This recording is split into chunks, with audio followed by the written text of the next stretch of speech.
తన ఇద్దరు కుమారులను వెంటబెట్టుకొని మోయాబు దేశానికి కాపురము ఉండటకు వెళ్ళెను.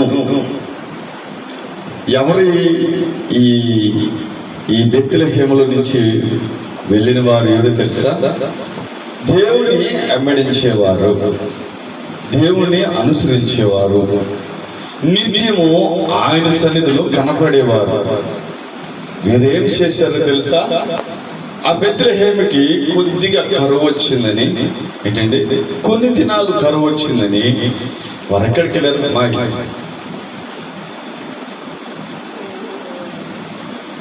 హల్లెలూయా. సాతాను పనులు కొన్ని చేస్తుంటారు, అలా వద్దు. యోధా బెత్లెహేముని విడిచి మోయాబు దేశానికి ఒక మనుషుడు వెళ్ళాడు. ఎవరా మనుషుడు అంటే దేవుని అనుసరించేవారు, దేవుడిని ఎమ్మడించేవారు, దేవుని సన్నిధిలో ఎప్పుడు కనపడేవారు. వాళ్ళు చిన్న కరువు వచ్చిందని, చిన్న సమస్య వచ్చిందని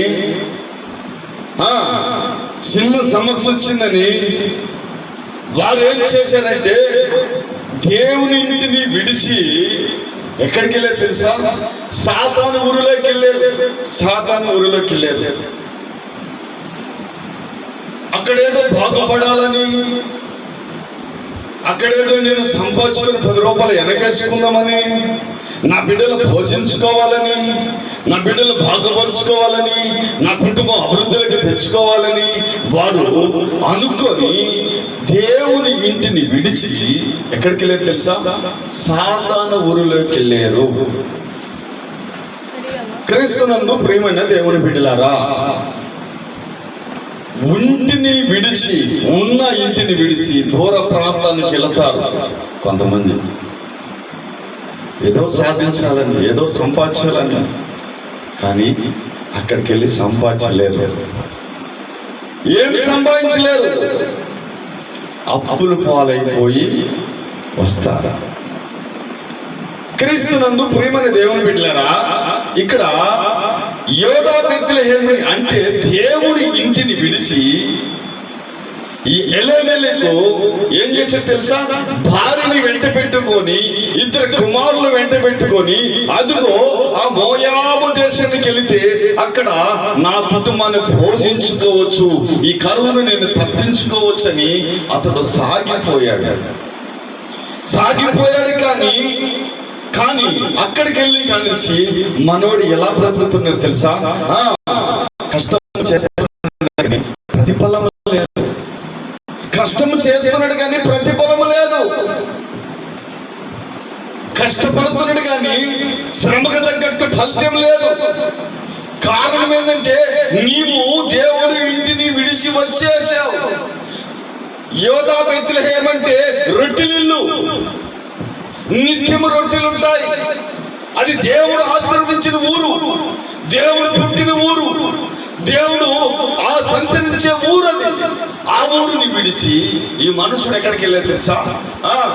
మోయాబు దేశానికి, అన్యుల దేశానికి వెళ్ళిపోయాడు. అక్కడికి వెళ్ళి బాగుపడాలని కొంతమంది వెళ్ళిపోతుంటారు. మనం విడిచి, మన దేశాన్ని విడిచి, మన ప్రపంచాన్ని విడిచి, మనం ఉంటే ఇంటిని విడిచి ఎక్కడికో వెళ్ళిపోతుంటారు, సంపాదించాలని, బాగుపడాలని. కానీ అక్కడ బాగుపడకపోగా నాశనం అయిపోతుంటారు. కష్టపడతారు కానీ ఫలితం లేదు, కష్టపడతారు కానీ ఆదాయం లేదు, అప్పులు పాలైపోతుంటారు. ఒంటి శరీరానికి రోగం వచ్చి పడుతుంటుంది, బాధ వస్తుంటుంది. అయ్యో నేను ఇంత దూరం వచ్చానే, ఫలితం లేకుండా పోయింది, ఇంత దూరం వచ్చాను, కష్టపడుతున్నాను కానీ ఫలితం లేకుండా పోయింది. కారణం ఏంటంటే నీవు ఇంటిని విడిచి వచ్చావు, దేవుని ఇంటిని విడిచి వచ్చావు. తల్లిదండ్రులు చెప్పే మాట వినకుండా, తల్లిదండ్రుల మాటకు లోబడరు కొంతమంది. ఏంటంటే లోబడతారా? తల్లిదండ్రులు ఏదని చెప్పారనుకో, బాబు ఇది చేస్తే నువ్వు బాగుపడతావు, ఇదిగో ఈ మార్గానికి వెళ్ళంటే నువ్వేంటి నాకు చెప్పేంటి, నా బిడ్డలకి నెట్టుకోవటం నాకు తెలీదా? నా భార్యకి పెట్టుకోవటం నాకు తెలీదా, నువ్వు చెప్తేనే నేను పెడతానా అని ఎదురు ప్రశ్నలు వేస్తుంటారు. పెద్దవారు అనుభవపరకంగా చెప్తుంటారు. ఎందుకంటే వారు అనుభవించారు కనుక. కష్టాలు అనుభవించారు, శ్రమలు అనుభవించారు, నిందలు అనుభవించారు. వారు ఎన్నో బాధలు పడ్డారు, ఎన్నో శ్రమలు పడ్డారు. ఆ అనుభవం నుంచి నీకు మాట చెప్తున్నారు. ఆ మాట నువ్వు వినాలి కదా.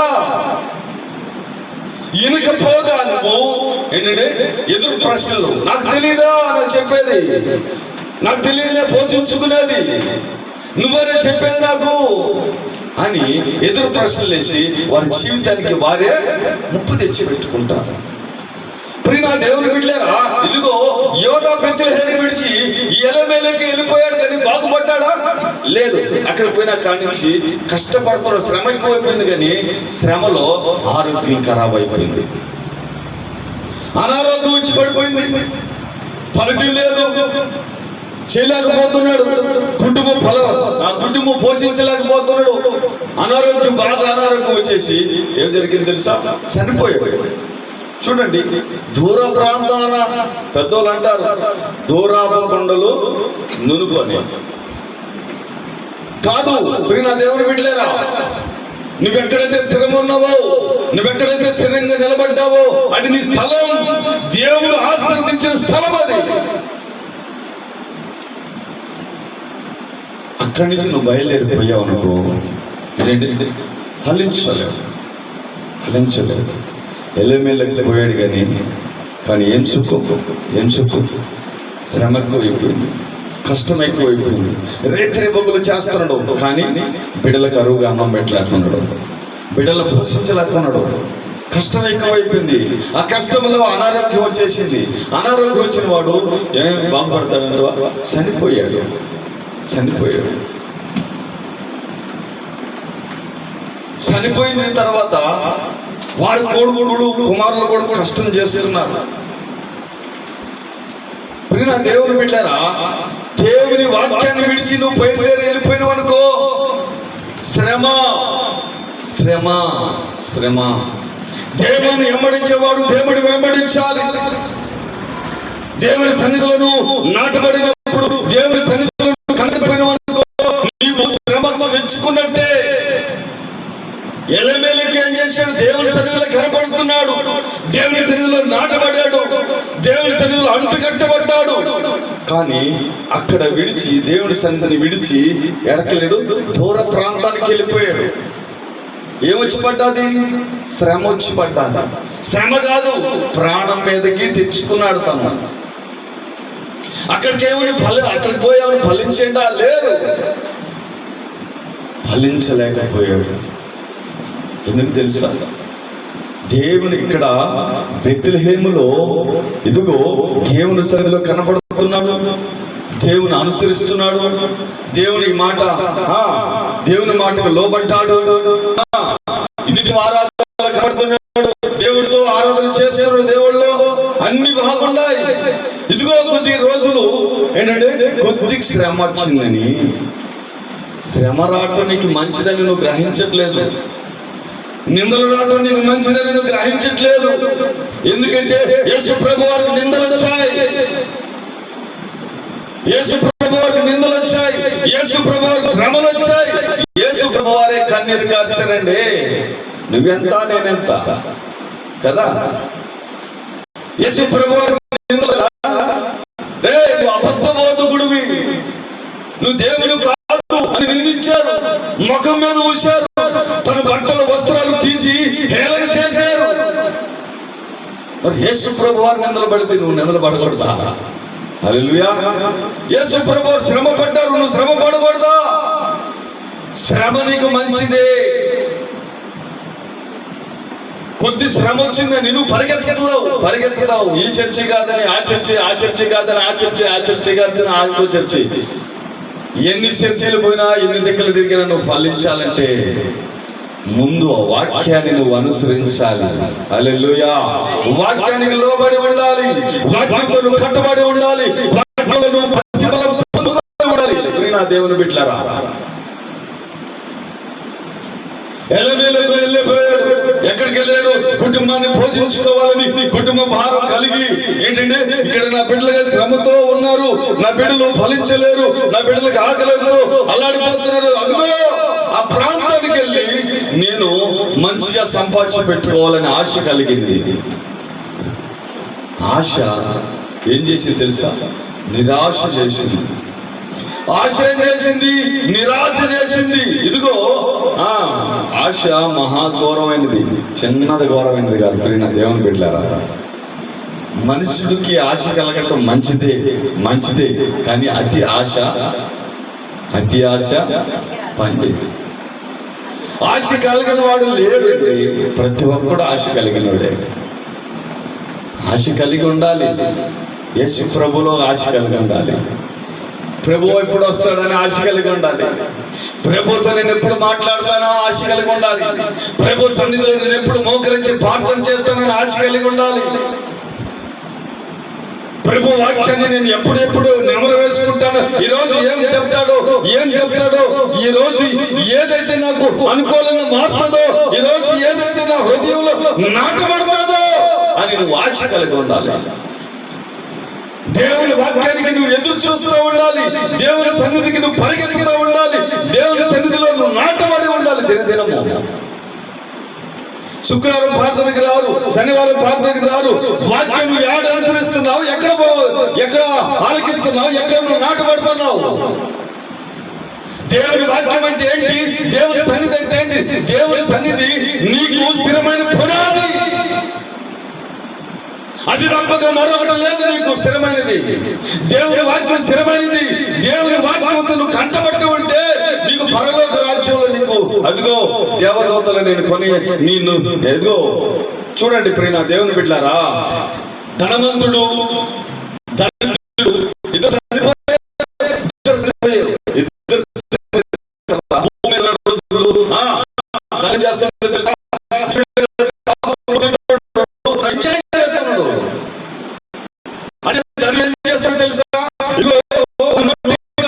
రొట్టె ముక్క రాలి కొడితే దాన్ని తిందని ఆశపడుతున్నాడు.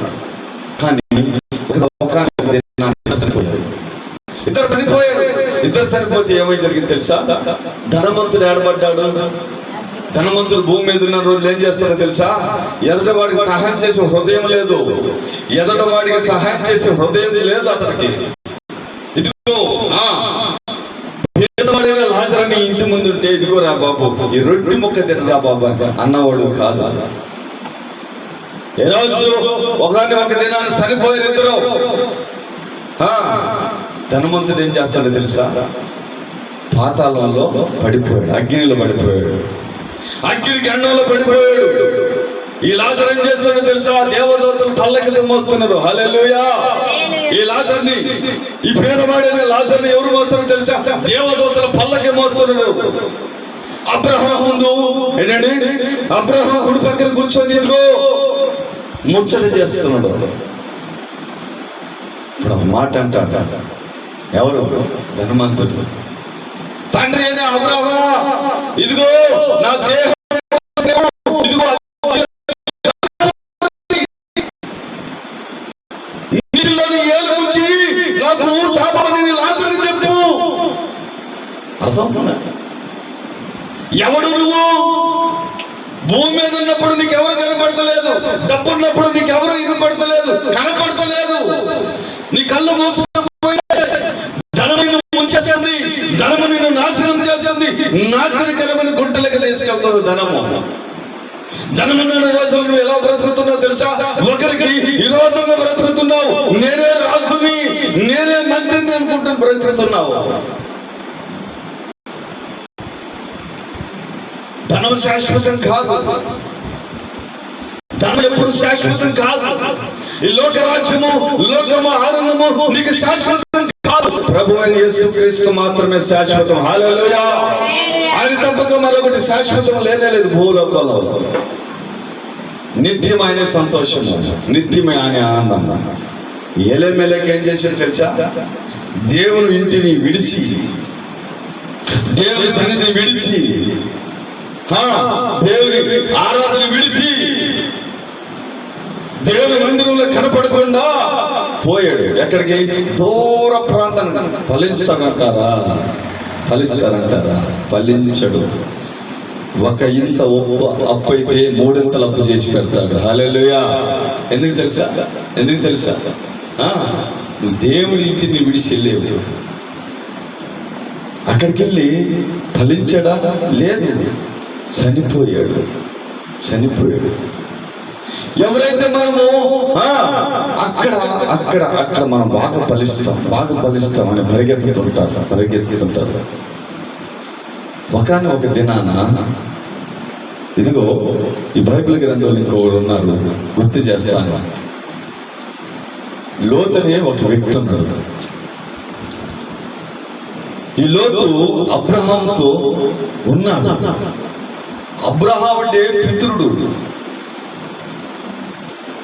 ఆయనతో ఉన్నాడు. దేవుడితో మాట్లాడబడుతున్నాడు, దేవుడితో అనుసరించబడుతున్నాడు. ఆయన అబ్రహాముతో ఉన్నప్పుడు ఫలించాడు. విస్తారమైన సంపద పెరిగిపోయినది. ఇదిగో ఇప్పుడు ఈ సంపదని కాపాడుకోవాలంటే, లోతు, నువ్వు తూర్పు పోతే నేను పరమట పోతాను, నువ్వు పరమట పోతే ఇదో ఉత్తరం పోతే నేను దక్షిణం పోతాను, నీకే ఆలోచన వదిలేస్తాను. లోతు ఏం చేశాడు తెలుసా? లోతు ఏం చేశాడంటే, ఇప్పుడు అతనికే నిర్ణయాన్ని వదిలేశాడు కాబట్టి లోతు అంటున్నాడు ఈ మాట. ఇట్లా తిరిగి చూసి,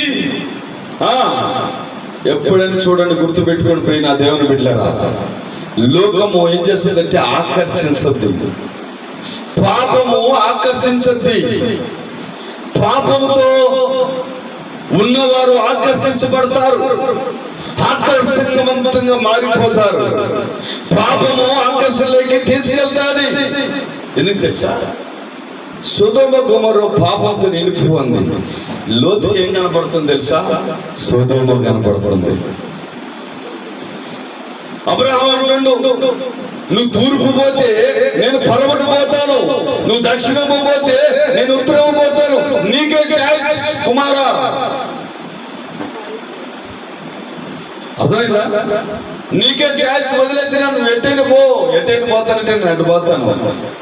కానీ సొదొమ ఆకర్షవంతంగా కనపడుతుంది, అలంకరణగా కనపడుతున్నది, బహు విస్తారంగా కనపడుతున్నది. అటు తిరిగి చూసి ఏమంటాడు తెలుసా? పెదరైనా నేను సొదొమ పోతాను, సొదొమ గొమొర్రా పోతాను. నేను అక్కడైతే పచ్చిక బయలు ఉండే బాగా పచ్చిగా ఉంది, నాకు కంటికి బాగా కనపడుతుంది. అర్థమవుతుందా? పాపం ఎక్కడ ఉంటే అక్కడ ఆకర్షణగా కనపడుతుంటది. పాపం ఎక్కడ ఉంటే అక్కడ ఆకర్షవంతంగా కనపడుతుంటది, ఆకర్షిస్తుంటది. అది మనిషిని ఆకర్షిస్తుంటది. అయస్కాంతం ఎలా లాగుతుంటుందో తెలుసా? అర్థమవుతుందా? అయస్కాంతము ఇలా పెడితే ఎలా లాగుతుంటది, అలా లాగుతుంటది పాపం. అలా లాగేస్తుంది సొదొమ. ఆ ప్రాంతానికి వెళ్ళిపోతాడు. ఎక్కడికి పోయినా సరే దేవుళ్ళు మెదుగు. ఎక్కడికి పోయినా సరే దేవుళ్ళు మెదుగు. నువ్వు ఎక్కడికి పోయినా నీ కుటుంబాన్ని నువ్వు జాగ్రత్త చేసుకొని, ఇక్కడ అబ్రహాం జాగ్రత్త చెప్పి పంపిస్తాడు. తను పంపించిన తర్వాత అబ్రహాం ఖాళీగా ఉండడు. అబ్రహాం మోకరించి దేవునికి వినిపిస్తాడు, నా బిడ్డను కాపాడాడు. హల్లెలూయా. నా బిడ్డను కాపాడని. కుమారుడు దేశానికి వెళ్తున్నాడు. తల్లి ఏం చేస్తా తెలుసా? భక్తి గల తల్లి అయితే ఆ బిడ్డ కొరకు మోకరించి ప్రార్థన చేస్తుంటది. భక్తి లేని తల్లి అయితే గమ్మగా ఉంటుంది. భక్తి గల తల్లి అనుకో, ఆ బిడ్డ కొరకు నిత్యం ప్రార్థన చేస్తుంటది. ఎందుకంటే బిడ్డ చేసి ఎక్కడ చేస్తుందో, పొరపాటు చేస్తాడేమో, బిడ్డకి ఏమైనా ప్రమాదం కలుగుతుంటదేమో, బిడ్డకి అపాయం వస్తుందేమో, బిడ్డకి అనారోగ్యం వస్తుందేమో, ఇదిగో జ్వరం వస్తుందేమో, జలుబు వస్తుందేమో అని ఆ బిడ్డ కొరకు ఆ తల్లి మోకరించి ప్రార్థన చేస్తా ఉంటది కదా. అలా ప్రార్థన చేస్తాడు. సొదొమ వెళ్తున్నాడు. అయ్యా నా బిడ్డ ఆ బిడ్డను కాపాడు తండ్రికి చెప్తున్నాడు. లోతు ఎటు ఆకర్షించబడ్డాడు? పాపం వైపు ఆకర్షించబడ్డాడు. సొదొమ గొమొర పట్టణము పాపముతో నిండిపోయినది. దేవుని దృష్టికి అది పాపముగా కనబడుతున్నది. అబ్రహాం అంటాడు, అబ్రహాం, నేను సొదొమ పట్టణాన్ని నాశనం చేశాను, అది నా కంటికి పాపముగా కనబడుతున్నది. ఆ పాపం నుంచి నేను కొందరిని విడిపించాలని మనుషులు అనుకుంటున్నామో కానీ పైకైతే తెలియదు. అందుకే అబ్రహాము చెప్తాడు, అబ్రహాం వచ్చి ఏం చెప్తాడు తెలుసా? అబ్రహాము, నేను సొదొమ పట్టణాన్ని నాశనం చేస్తాను, నా కంటికి పాపంగా కనపడుతుంది అని అంటే, అయ్యా 50 మంది ఉంటే నీతిమంతులు ఉంటే వదిలేస్తావా? వదిలేస్తాను. 30 మందిని వదిలేస్తాను. పోనీ 20 మందిని వదిలేస్తాను. దేవుడితో సంభాషణ, దేవుడితో అడుగుతున్నాడు. ఏమని అడుగుతుందో తెలుసా? 50 మంది ఉంటే వదిలేస్తావా? వదిలేస్తాను. నీతిమంతులు 50 కుటుంబాలు ఉంటే వదిలేస్తావా? వదిలేస్తాను. 30 కుటుంబాలు వదిలేస్తాను. 20 కుటుంబాలు వదిలేస్తాను. కనీసం 5 కుటుంబాలు కూడా లేరు. కనీసం 5 కుటుంబాలన్నా వదిలేస్తావా? బంగారంగా వదిలేస్తాను. చూడండి ప్రియ దేవుని బిడ్డలారా, అంత దేశం అది, సొదొమ పట్టణం అది. ఆ పట్టణంలో 5 కుటుంబాలు కూడా నీతిమంతులు లేరంటే చూడండి దేవుని దృష్టికి ఎంత భయంకరంగా మారిపోయింది. దేవుని దృష్టికి ఎంత భయంకరంగా మారిపోయింది. అందుకే దేవుడు దిగి వచ్చి ఏమంటాడు తెలుసా? సొదొమని నేను నాశనం చేస్తాను. ఎలమెలకి అడగబోయాడు తెలుసా? పాపము అంచులకి వెళ్ళిపోయాడు. ఫలించిందా? లేదు. ఏంటంటే లోతు ఫలించిందా? లేదు. లోతు కూడా ఫలించలేదు. ఆస్తి లాక్కున్నారు, గొర్రెలు లాక్కున్నారు, మందనంత లాక్కున్నారు. ఏంటంటే మందనంత లాక్కేని వారిని హేళనగా మాట్లాడుతున్నారు. ఆ ప్రాంతానికి వెళ్ళిన తర్వాత దేవదూతలు వస్తారు. దేవదూతలు వచ్చి, ఇదిగో ఈ ప్రాంతంలో మీరు ఫలించలేరు, మీరు ఈ దేవుడి దృష్టికి ఇది భయంకరంగా మారిపోయింది, ఇక్కడి నుంచి మిమ్మల్ని తొలగించమని దేవుడు చెప్పాడు. ఈ ప్రాంతం విడిచి మీరు బయటకు వెళ్ళిపోండి దేవుని వాక్యం సెలవిస్తే, చూడండి దేవుని దృష్టికి నీతిమంతుడిగా కనపడింది ఒక్కడే ఒక్కడే. కానీ నా దేవుని బిడ్డలు గుర్తుపెట్టుకోండి, లోతు ఆ ప్రాంతానికి వెళ్ళాడు కానీ అపవిత్రంగా మారలేదు. తాను ఉన్న దాంట్లోనే, ఉన్న స్థితిలోనే తన కుటుంబాన్ని కట్టుకున్నాడు, నీతిగా ఉన్నాడు. కానీ పోయింది మటుకు దుర్మార్గమైన దేశానికి, అపవిత్రమైన దేశానికి వెళ్ళాడు కానీ దాని కుటుంబాన్ని మాత్రము చాలా జాగ్రత్తగా కట్టుకున్నాడు. దేవుని దృష్టికి నీతిమంతుడు అని ఒక్కడే కనపడుతున్నాడు. ఆడ ఎవరు? లోతు. తన కుటుంబాన్ని ఖరాబ్ చేసుకోలేదు, తన కుటుంబాన్ని పాడు చేసుకోలేదు. తను ఉన్న జీవితాన్ని చాలా జాగ్రత్తగా, అది పవిత్రమైన అపవిత్రమైన ఉద్దేశమే, ఆయనను ఆ కుటుంబాన్ని అపవిత్రం కానియకుండా కాపాడుకున్నాడు. పోయింది తప్పు, తనకు శిక్ష అనుభవించాడు. మందనంతా తీసుకున్నారు, తన సంపదనంతా తీసేసుకున్నారు. కానీ ఉన్న దాంట్లో తృప్తిగా బ్రతుకుతూ ఏంటంటే ఆ పాపంలో నుంచి ఎప్పుడు బయట పడాలో ఆలోచిస్తూ ఉన్నాడు. కానీ ఒక దినాన దేవుడు ఆ దేశం నుంచి ఆ లోతును తప్పిస్తాడు. హల్లెలూయా. ఆ పాపం నుంచి, ఏ శాపం నుంచి నిన్ను తప్పిస్తాడు. లోతును తప్పించిన వాడు నిన్ను తప్పించడా? లోతును తప్పించిన వాడు, రక్షించిన వాడు నిన్ను రక్షించడా?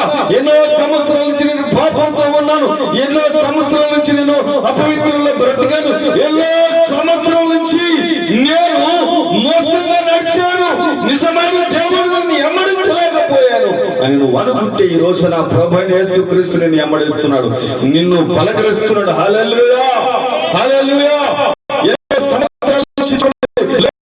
సంవత్సరాల నుంచి అక్కడ తన కుటుంబాన్ని కట్టుకున్నాడు, అపవిత్రంగా మారలేదు, అపవిత్రంగా జీవించలేదు. కిందకు వస్తున్నాడు. వచ్చి ఆ లోతు కుటుంబాన్ని తప్పించాడండి. ఈ రోజు నీ కుటుంబాన్ని కూడా తప్పిస్తాడు నా దేవుడు. హల్లెలూయా.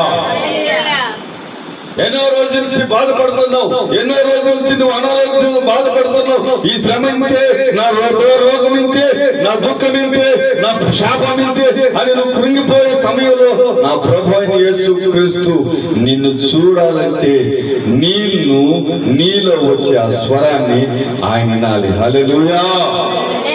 ఏమని నేను తెలుసా? ప్రభువా, ఎన్నో రోజుల నుంచి నేను బాధపడుతున్న ఈ రోగాన్ని, ఈ శాపాన్ని నీవే తప్పించగలవు అని నువ్వు కన్నులెత్తి ఆయన వైపు కన్నులెత్తి చూసి మాట్లాడితే ఆయన నీ స్వరమాలకించి అదిగో అట్టి కృప లోతుకి ఎలా కృప చూపించాడో, ఎలా పాపం నుంచి బయట వేశాడో, ఆ ప్రమాదం నుంచి బయట వేశాడో, ఈ రోజు నా దేవుడు నిన్ను కూడా బయట వేస్తాడు. హల్లెలూయా, హల్లెలూయా. ఆ ప్రమాద వంశంలో నుంచి లోతుని ఎలా బయటకు వేశాడో, ఆ ప్రమాద వంశంలో నుంచి ఎలా లోతుని నడిపించాడో, అలాగే నా దేవుడు నిన్ను, నీ కుటుంబాన్ని కూడా నడిపించును గాక. హల్లెలూయా, హల్లెలూయా. మరొక మాట జ్ఞాపకం చేస్తాను ప్రియ నా దేవుని బిడ్డలారా. ఇది చూడండి, మొదట మాట ఏంటంటే, అనుసరిస్తూ దేవుళ్ళు ఒదిగేటప్పుడు పక్కకి పోకూడదు. ఒకవేళ పోయినమా దేవుని మాత్రమే ఆరాధించాలి, మరొక దాన్ని ఆరాధించకూడదు.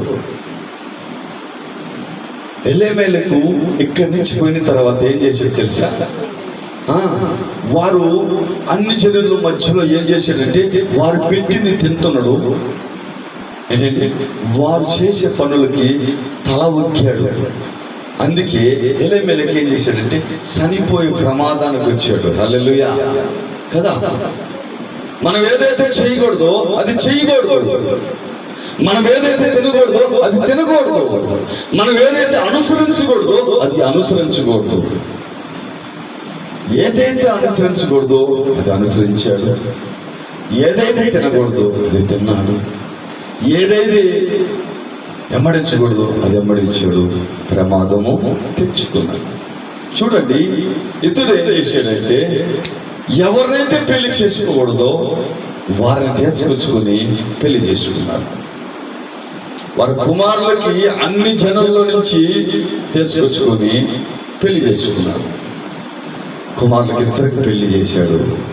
ఏంటంటే అన్ని జనుల్లో నుంచి తీసుకొచ్చి పెళ్లి చేశాడు. కానీ ఇద్దరు కుమారులు కూడా చనిపోయారు. ఇద్దరు చనిపోయారు. ఏదైతే చేయకూడదో అది చేస్తున్నావు, ఏదైతే నువ్వు ఆరాధించకూడదు అది ఆరాధిస్తున్నావు, ఏదైతే ఎమ్మడించకూడదు అది వెంబడిస్తున్నావు. అందుకే నీ కుటుంబం మీదకి శాపం అనే దూత రాకముందు కాపాడుకోవాలి. ఎలేమేలకు ఏదైతే చేయకూడదు అదే చేశాడు.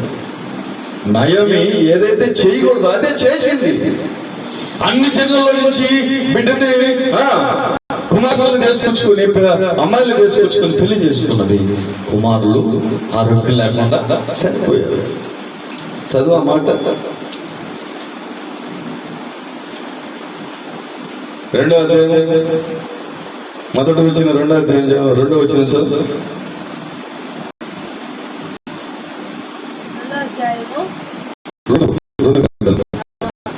మొదటి మాట, మొదటి అధ్యాయం 2వ వచనం. మనుషుని పేరు ఎలీమెలెకు, అతని భార్య పేరు నయోమి. అతనికి ఇద్దరు కుమారులు మహలోను, కిల్యోను. వారు యూదా బెత్లెహేము వారైనా. ఎవరిల్లు? యూదా బెత్లెహేము వారు. యూదా బెత్లెహేము అంటే దేవుని బిడ్డలు. క్రీస్తునందు ప్రియమైన దేవుని బిడ్డలారా, మీరు దేవుని సన్నిధిలో ఇదిగో దేవుని ఆలోచనతో బ్రతుకుతున్నారు, దేవుని మాటతో బ్రతుకుతున్నారు, దేవుని యొక్క తలంపులతో బ్రతుకుతున్నారు, దేవుని అంగీకరించి బ్రతుకుతున్నారు. మీరు ఎలా ఉండాలంటే దేవుని మాత్రమే ఆరాధించాలి, దేవుని మాత్రమే కీర్తించాలి, దేవుని మాత్రమే మహింపరచాలి. దేవుని మరిపరచకుండా, దేవుని ఆరాధించకుండా వీళ్ళు చేసిన పనులు చూడండి. చదువు. నయోమి పెనిమిటి అయిన ఎలీమెలెకు చనిపోయిన తరువాత ఆమె ఇద్దరు కుమారులు వాళ్ళు మోయాబు స్త్రీలని పెళ్లి చేసుకొని వారు ఒకదాని పేరు ఓర్పా, ఒకదాని పేరు పెద్దదాని పేరు ఓర్పా, రెండో దాని పేరు రుతు. వారు ఇంచుమించుగా 10 సంవత్సరాలు నివసించారు. ఎక్కడ? మోయాబు దేశంలో ఇంచుమించుగా 10 సంవత్సరాలు నివసించారు. కానీ శ్రమ ఎక్కువైపోయింది, కష్టం ఎక్కువైపోయింది, ఫలితం లేదు. ఎవరు చేసుకున్నారు తెలుసా? వాళ్ళు మోయాబు స్త్రీలు చేసుకున్నారు. మోయాబు స్త్రీలు చేసుకున్న వాళ్ళు పాప వీళ్ళు ఎవరు ఫలించారా? తండ్రి చనిపోయాడు కదా, డాడీ డాడీ ఎందుకు చనిపోయాడు గ్రహించారా? వీళ్ళు నాన్నగారు ఎందుకు చనిపోయారు మమ్మీ అడిగారా? అడగలేదు. నాన్నగారు ఎందుకు ఎందుకు ఎందుకు ఎందుకు చనిపోయారని ఒకసారి గ్రహించింటే, ఇప్పుడు ఒకటేనండి, మనకి శ్రమ ఎందుకు వస్తుందని ఒకసారి మనం నిలబడి గ్రహిస్తే మనకు బోధపడుతుంది. ఎందుకు బోధపడుతుంది తెలుసా? మనము దేవుని సన్నిధిలో ఒదిగిన వాళ్ళం. మనము ఇప్పుడు దేవుని సన్నిధిలో కట్టుకున్నామంటారా? దేవుని సన్నిధిలో మనం నిలబడి ఉన్నామంటారా? లేదా దేవుని ఆరాధిస్తున్నామంటారా? కానీ శ్రమ ఎందుకు వస్తుందో ఒకసారి గ్రహిస్తే ఆటోమేటిక్గా నీకే అర్థమైపోతుంది. ఎవరితో నడుస్తున్నావు, ఎవరితో మాట్లాడుతున్నావు? ఒకటి శ్రమ రావటము, నీతిమంతులకి శ్రమ వస్తుంది, అవినీతిమంతులకి శ్రమ వస్తుంది. కానీ నీతిమంతులకి శ్రమ పాఠము. నీతిమంతులకు వచ్చే శ్రమ పాఠము, గుణపాఠం అంటే ఎగ్జామ్ రాసినట్టే. ఎందుకంటే ఇక్కడ ఎగ్జామ్ ఎంత పరీక్ష ఎంత కఠినంగా ఉంటుందో పరలోకంలో అంత హాయిగా ఉంటుంది. ఎందుకంటే ఇక్కడ ఎగ్జామ్ రాస్తే కదా నువ్వు పాస్ అయ్యేది కదా. శ్రమ పడాలి, నిందలు పడాలి, ఎన్నో అనుభవించాలి. వీళ్ళకొచ్చే కష్టం వేరు, వీళ్ళకొచ్చే నీతిమంతులకు వచ్చే కష్టం వేరు, దేవుడు ఎమ్మడించే వారికి కష్టం వచ్చే ఆ కష్టం వేరు. దేవుడు ఎమ్మడించుకుంటారు చూసావా, వారికి వచ్చే కష్టం వేరు. ఆ కష్టం మనం ఊహించలేము. కానీ ఈ కష్టము దేవుడు అన్ని దినం నిన్ను తప్పిస్తా ఉంటాడు. ఎందుకంటే ఆయనే పెడతాడు. నాలో నిలిచి ఉంటుందా నా కుమార్తె, నాలో నా కుమారుడు నిలిచి ఉండగలడా అని పెడతాడు. ఇప్పుడు నా దేవుని బిడ్డరా, దేవుని సన్నిధి, దేవుని మందిరం కట్టిన కానించి, ఇదిగో సియోను ప్రార్థనా మందిరం కట్టిన కానించి 1 కాదు, 2 కాదు, 3 కాదు, ఏంటంటే ఎన్నో శ్రమలు వస్తున్నాయి, నాకు ఎన్నో నిందలు వస్తున్నాయి, ఎన్నో బాధలు వస్తున్నాయి. నేను దేవుని సన్నిధిలో ఎన్నో రీతుల్లో ఏడిచినాను. అది నీకు తెలియదు కదా, నా ప్రభువుకు తెలుసు. నా ప్రభువుకు తెలుసు. నేను ఎంత దుఃఖిస్తున్నానో నా ప్రభువుకు తెలుసు. నేను ఎంత కృంగిపోతున్నానో నా ప్రభువుకు తెలుసు. మనసులు చెప్పవసరం లేదు. నేను మనుషుల్ని చెప్పుకోను. నా దుఃఖం ఏంటో, నా బాధ ఏంటో, నా శ్రమ ఏంటో నేను మనుషులకు చెప్పుకుంటే తీర్చేవాళ్ళు కాదు. నీ శ్రమ వచ్చిందనుకో, నీ బాధ వచ్చిందనుకో, ఇదిగో నీకు నిందలు వచ్చేందుకో నిన్ను హేళన చేసేటట్టు ఉంటారు. కానీ నీ బాధలు తొలగించేటట్టు ఎవరో ఉండలేరు. ఏదో నీ శ్రమ వచ్చిందా, చూసావా పాస్టర్ అంటేనా శ్రమలు ఎందుకు వస్తాయి అని హేళన చేస్తుంటారు. కానీ నీ శ్రమస్సుని తొలగించే ప్రయత్నం చేసేవాడు ఒక్కడు కూడా లేడు. అవి తప్పించాలంటే ఒకడే, ఎవరు? ఆయన. మనుషులు చెప్పుకుంటే కన్నా ఆయనకి చెప్పుకుంటే ఆయన నీ బాధలు, నీ దుఃఖము తొలగించే దేవుడు ఆయన. నిందలు వచ్చాయి, ఎవరికి చెప్పాలి? అయ్యా నా ఇంటికి నిందలు వచ్చాయని పక్కింటోడికి పోయి చెప్తావా? అయ్యా నన్ను హేళన చేస్తానని పక్కింటోడికి పోయి చెప్తావా? మనకి కష్టం వచ్చిందని పక్కింటోడికి పోయి చెప్తావా? వాడు ఏం చేస్తా తెలుసా? నిన్ను నడి రోడ్లో మాట్లాడుతుంటాడు, హేళనగా యోచిస్తుంటాడు. నీకు న్యాయం చేస్తూ ఉంటాడు. కాదు, నీకు న్యాయం కాదు, అది న్యాయం కాదు. వాడు నిన్ను హేళన చేస్తున్నాడు. అందుకే నా శ్రమ, నా బాధ, నా దుఃఖము ఎవరికి చెప్పను. నేనే అనుభవిస్తాను, నేనే కృంగిపోతాను, నేనే కన్నీరు కారుస్తాను నా దేవుని సన్నిధిలో. ఎవరికి చెప్పను నేను.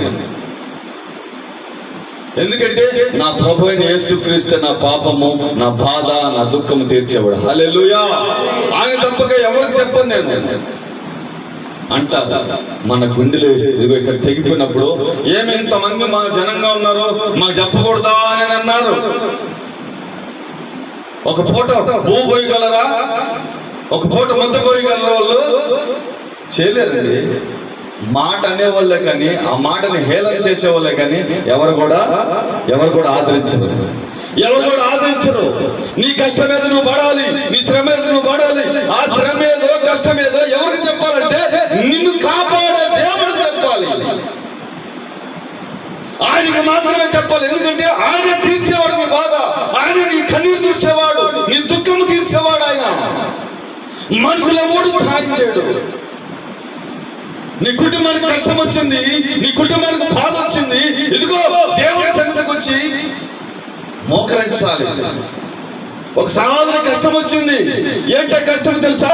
ఇదిగో తల్లి ఇంట్లో భర్త అంటే ఈ బంధువులు చుట్టాలు అందరూ హేళన చేస్తున్నారు. అన్న వచ్చింది, దేవుని సన్నిధిలో మోకరించింది. ఓ ఏడుస్తా ఉన్నది, కన్నీరు కారుస్తా ఉన్నది, దుఃఖించి ఏడుస్తున్నది. ఎవరికి చెబుతుంది? మనుషులకు చెబుతుందా? పక్కన ఏలి కూర్చొని ఏలికి చెబుతలేదు, పోయి దేవుని సన్నిధిలో కూర్చున్నది, మొరపెడుతుంది. ప్రభువా, నువ్వే నా దుఃఖం తీర్చేవాడివి, నా నిందలు తొలగించేవాడివి, నా బాధలు తొలగించేవాడు నువ్వే, నువ్వు కాక ఇంకెవరు లేరు. కన్నీరు కార్చము ఓ ఘోరంగా ఏడుస్తున్నది, మహాఘోరంగా.